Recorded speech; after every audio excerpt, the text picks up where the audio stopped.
Hi, everybody. Good morning and welcome. I'm going to be sharing with you some tips on self-care. And the reason we're doing self-care today is because of this week was International Self-Care Day. So today's Thursday, but it was a couple of days ago on Tuesday. It's actually on the 24th of July, and it's every year on the 24th of July because I think the easy way to remember it is 24/7. So you need to self-care for yourself 24/7. So I'd like to begin by starting with a few beautiful quotes on self-care. And this one is from Action for Happiness, and they shared a blog post that I wrote about it. They said, self-care isn't selfish. When we take time to look after ourselves, we're better placed to help others too. And then some other popular quotes online. There's another one that I really like. An empty lantern provides no light. Self-care is the fuel that allows your light to shine brightly. So when you look around on quotes, when you try and learn more about self-care, you discover that actually a lot of people consider it selfish, and you may consider looking after yourself, caring for yourself is a bit of a selfish thing to do, a bit too indulgent. You shouldn't really be doing it. But actually, the truth of the matter is that the more you can care for yourself nicely, the more you can be self-compassionate for yourself and kind to yourself, the more you kind of fill yourself up and it kind of overflows, and it's easier for you to be caring and kind towards others. And as I'm sure you all know, the world needs a lot more kindness. And so the idea is that we start with ourselves and make sure that we're caring and kind towards ourselves so that we can pass it on to others. Another quote that we like to share at the Museum of Happiness, which is the non-profit that we started, is you can't give from an empty cup. And these are beautiful little analogies or metaphors. I can't remember what you call them. But it's a good one to remember, isn't it? If you've got a cup and it's empty, then you can't try and give to others. And for many of us, we're trying to give all the time, and we end up emotionally or energetically with an empty cup, and we're trying to help others. And because we're so tired, so worn out, we end up snapping at each other or feeling low or just not having the resources within ourselves to be able to support others. So it's actually an act of kindness towards others and a way of spreading more kindness and care in the world and positivity and all the other good stuff if we're able to take time to care for ourselves. So what I'm going to be sharing today in our video is 20 different tips on ways to actually give yourself some self-care.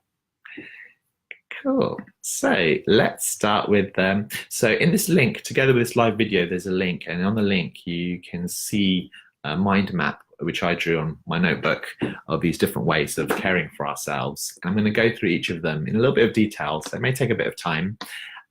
If you don't have too much time today, you can just look at that resource, maybe print it out, stick it up near your bed or on your fridge or something to give yourself a reminder of different ways of giving yourself some self-care.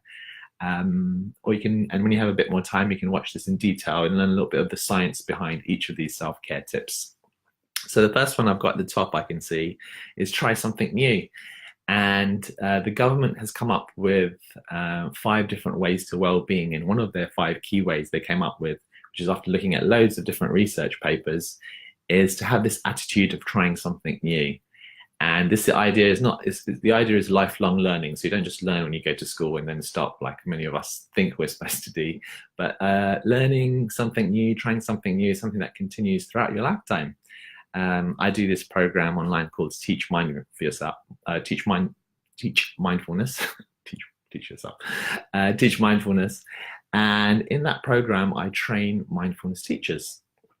And we get people from all sorts of ages. And the really beautiful thing is that although it's a fully online program, we get people who, 50, 60, sometimes even 70, and they've never actually tried learning online, but they're willing to give it a go. And it's really empowering when they do it.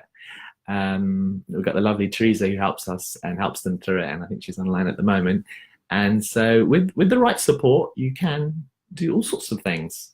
So if you're feeling a little bit low, trying something new and something different, and it could be learning something new, but it could be even something as simple as taking a different route to work, living dangerously, try brushing your teeth with your other hand, all sorts of things like that.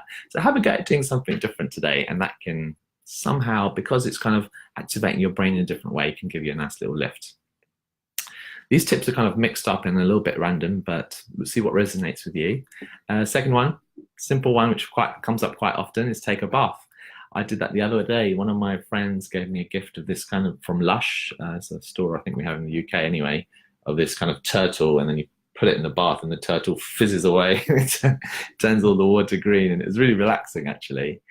And I don't often take baths, but I thought it was a bit of a busy day, and I thought I'd give myself a little gift, a bit of self-care, since it was self-care day.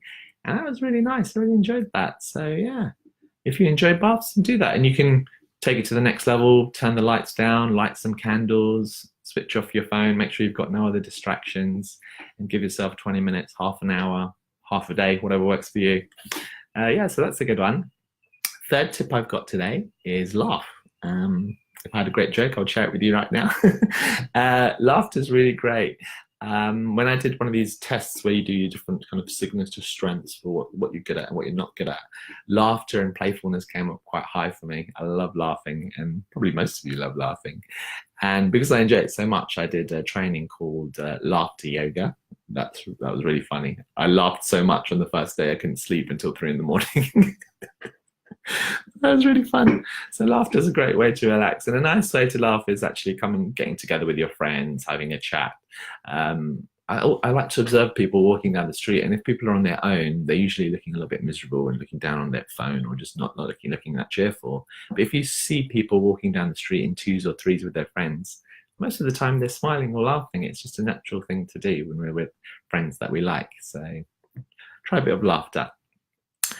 Fourth tip, go for a walk. So a lot of people think that physical exercise involves going to the gym, but it doesn't have to be the gym. In fact, even walking is considered to be an aerobic activity. So going for a walk, a brisk walk, is a great way to relax, to give yourself some self-care. And the walking is not just in terms of physical exercise, but if you kind of turn off your mobile phone, take your headphones out, and you start looking around, you're also cultivating another skill that I'm very much into, which is mindfulness. So you're becoming more present and noticing your surroundings, noticing nature. So that's a really good one. Fifth tip I've got here is look at a tree. So last week I was on a little retreat, and I was in the South Downs. It was very beautiful. And just looking at trees and plants and flowers can be really, really relaxing and nourishing. And there's research to show that when we spend more time in nature, it reduces our kind of blood pressure. We turn on our relaxation response. And it's probably something that's linked in with the fact that, if you go back to ancient times, we're wired up to be more in nature. And when you're in nature, especially things like, trees and grass and also water, it's sending signals to your body and mind that, I'm in a safe space. And because you're in that sense of safety, you start to relax. So see if you can spend some time in nature. And if you live in a city, look at a plant, look at a pot plant. Even something as simple as nurturing a pot plant can be helpful. And in the future, I'll share another bit of research on that. Next one I've got is call a friend. And if you look at the science of happiness and positive psychology, the thing that keeps coming up again and again and again is the importance of relationships. Sometimes they say happiness equals relationships to the power of 10. Or if you had to summarize the science of happiness in 3 words, it's other people matter. So connecting with your friends or your family, and if you're able to, especially at a time of difficulty, to call up a friend or family member or spend some time with them, someone you get on with ideally, that's a really good one. Next tip, massage yourself.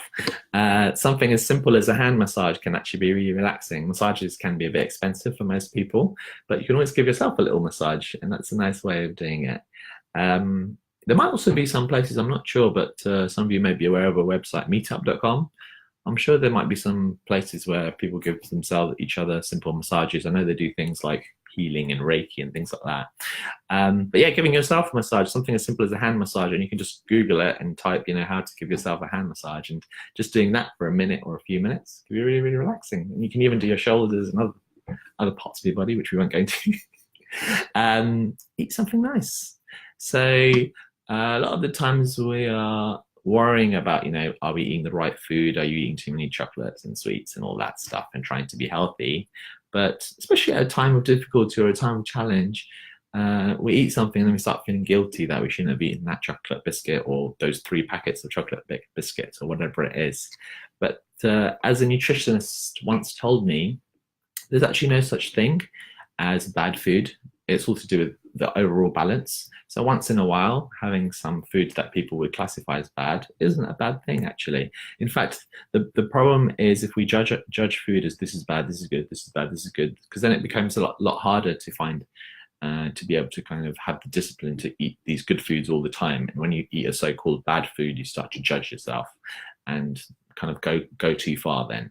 So give yourself a treat. Eat something nice. If you like some ice cream, have some ice cream. Enjoy. That could be a way of self-care in a way of giving yourself a little bit of pleasure and fun. Next one I've got up here is hugging. Hugging releases a chemical in your bloodstream called oxytocin, sometimes called the hugging hormone. And oxytocin helps to boost your immune system and gives you a great sense of well-being. So if you can, hug rather than shaking hands, and that can actually feel really good. And if you can't find anybody else to hug, then you just take your two hands and go together. God, that needs a hug. Since it's self-care, that's another way of doing it. Next tip, which I want to try and get back into, is running. So I've mentioned walking already, and a lot of people have the habit of running or jogging in the morning or in the evening.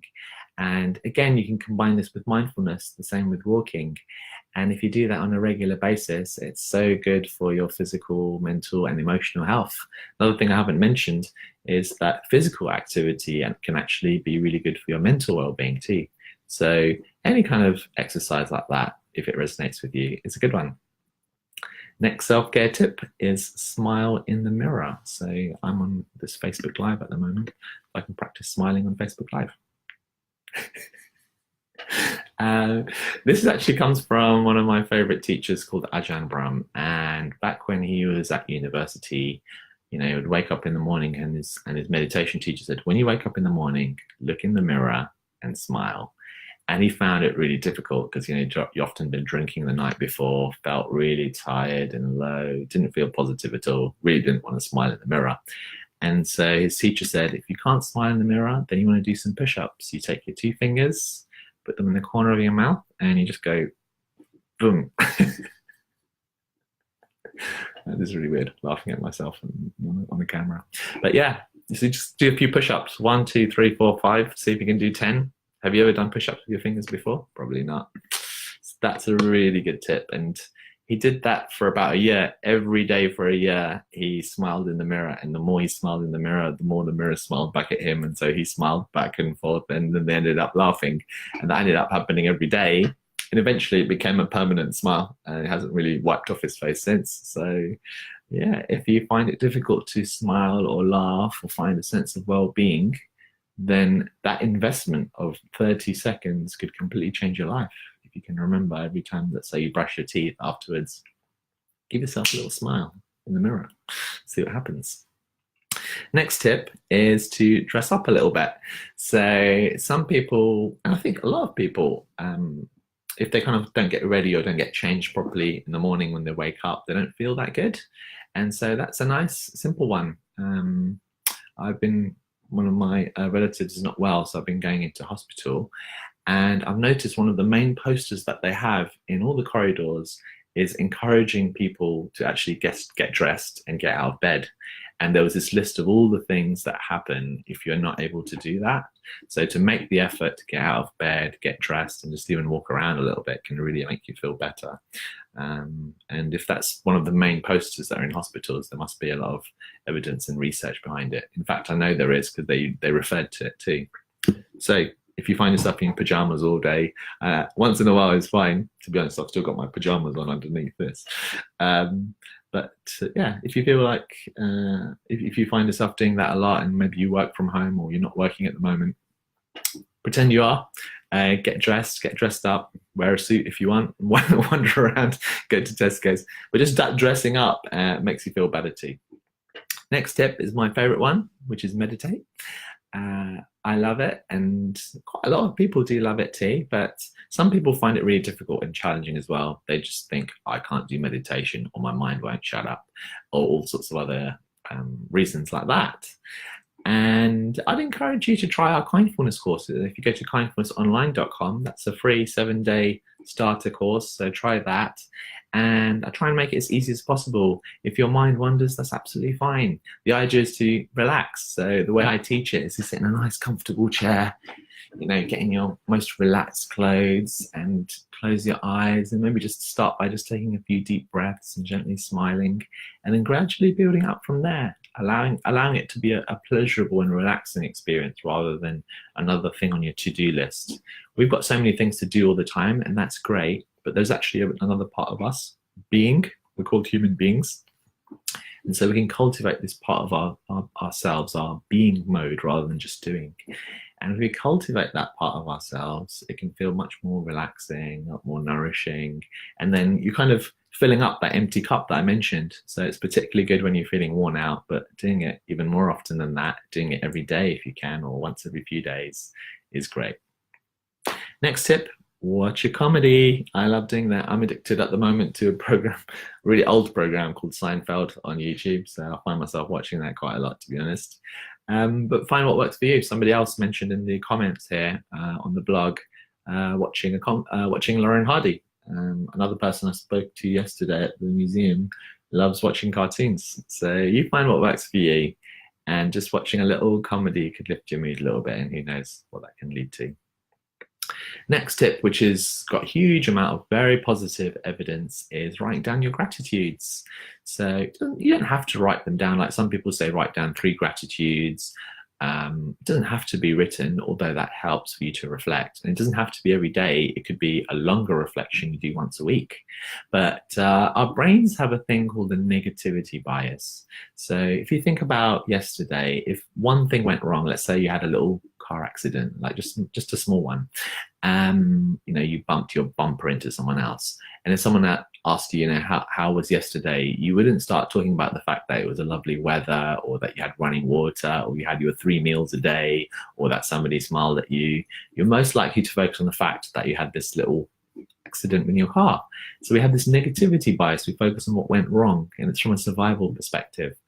And so that's why depression is probably the cause of leading disability in the whole world. It's a big problem because of this negativity bias, actually. So writing down your gratitudes every day, or reflecting on actually what did go well today. And it could be the simple things like I mentioned, you watched a fantastic Facebook Live by an amazing teacher. Someone smiled at you. You managed to find a fan to keep yourself cool during the hot weather. You enjoyed drinking a beautiful, cool glass of water. You had a lovely lunch with someone. It could be anything. It could be something really, really, really small. Just the fact that you managed to get out of bed and do your bed. There's always something, no matter how bad the day goes, and see if you can focus on that. Next self-care tip, we're coming closer towards the end, is to turn off your phone. I found that really helpful for me, to the great annoyance of people that I work with sometimes, trying to get in touch with me. But that's okay. We have become so easily contactable nowadays, and some people are okay with it, and they're fine with having their phone on and being able to connect with others. But for other people, and I think for quite a lot of people, being able, getting these messages all the time, WhatsApp, Facebook, Instagram, and all the others, is overwhelming. And the research is just beginning to start to show some of the challenges of that as well. So do take some time to switch off your phone. The general advice is after 7 or 8 p.m. or 9 p.m. just switching your phone off and not really looking at screens after that point in time. I know there's one guy who wrote a book called Hooked, which is about how to make technology as addictive as possible. And he said, I'm not sure if I believe him, but he said he did that research because he was so addicted. And his solution that really changed his life was to put a special timer on his Wi-Fi at home, so that at 9 p.m. at night, the Wi-Fi just switches off, and in the morning it switches on again. And he said that completely changed his relationship with his wife and his sense of well-being, because he was able to sleep better. So being careful with your use of digital technology. And I definitely like to leave my phone behind at home if I go for a walk or something, which I do every day. And so at least you get a little break. Next tip is yoga. So yoga is, I like to think of it as a mindful movement or mindful stretching. It's not about being able to stretch as much as possible. It's more about cultivating a sense of awareness of your breathing and tuning it in with your body, and then just gentle stretching to create a sense of relaxation. And the research is just growing and growing. And I know in the UK Parliament is starting to adopt mindfulness within it because of the science. And now I went to a meeting recently and they're going to start bringing yoga in as well. So do some yoga or some Tai Chi or Qigong. Any other mindful movement exercise can be fantastic for your self-care. Next self-care tip, which is a bit different, which is to do an act of kindness for someone else. So when you do an act of kindness for someone else, it could be very small and simple. It makes you feel good. It makes the other person who receives the act of kindness feel good. And if anybody's watching, it makes them feel good too. And it creates this ripple effect of kindness too. So because if I feel good, I'm more likely to be kind to another person. The person that receives it is more likely to do an act of kindness to someone else. And it's kind of a good karma too, right? It's like you're doing a bit of good, and who knows how that will come back to you. I like to believe that when we do good in the world, it comes back to us in some way, whether it's that person or someone else. And we're kind of all connected to each other. They say we have 6 degrees of separation, so there's only 6 relationship connections between every single person on the whole planet. So it really is a small world. And if we do these positive acts of kindness and it has a ripple effect on another person and another person, you can just start to imagine the millions of people it affects. So that's why I'm a big advocate of kindness and self-kindness and kindfulness, because I really believe that if we can do these acts of kindness towards ourselves, it creates these ripple effects to change the world. It really does. And even if nobody else changes and only you change, you're changing the world too, right? Because you're part of the world. Next tip is to take a nap. That was an impression of a nap. There is good research to suggest that if you take a nap in the afternoon, especially around 12, 1 p.m. to 3 p.m., and it could be just for 20 minutes, it's kind of one sleep cycle. It could be a little bit longer. But you need to be careful it doesn't become a three-hour nap, because then you can feel more groggy than being uplifted. But a little nap every day, I remember seeing research to show that actually boosts your IQ.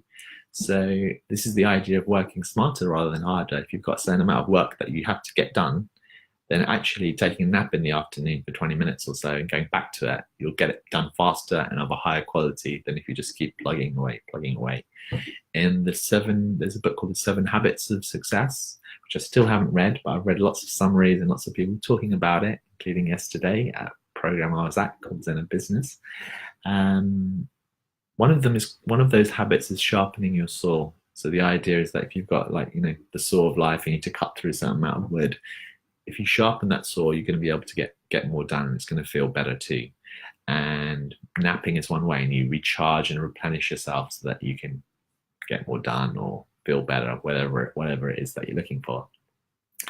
And last but not least, I'm going to finish with a tip to do some gardening. So if you're lucky enough to have a garden, then taking some time every day or once a week to spend time with nature and connecting with nature is beautiful for so many different reasons. So first of all, you get a sense of mastery. You feel like you're doing something productive. Secondly, you're connecting with nature, and I've explained being in touch with nature can help you to relax your system. The relaxation response gets engaged.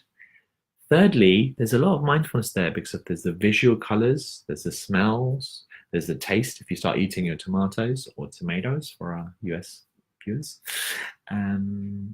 Sense of touch as well. You're using your fingers, so it kind of really engrosses your system. So if you find yourself you're overthinking or not feeling that great, you can get your hands dirty and do some gardening. It'll really engage all your senses. You'll be really present. You're very much in touch with nature.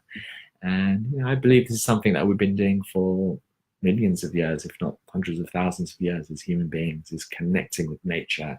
And so it will feel very natural, and we tune into that ancient part of us and tune into a sense of well-being. So there's some self-care tips. I know it was a long video, but hopefully you found something helpful and useful. If you did, then please share this video with others. My name is Shamash Aladina, so do follow us. And I send a weekly, so this is part of a weekly blog that I share out. So if you go to shamashaladina.com, you can sign up your email if you want to receive some tips on mindfulness, compassion, wisdom, well-being, all that kind of stuff. So thanks a lot for watching today, and hopefully see you again soon. Bye for now.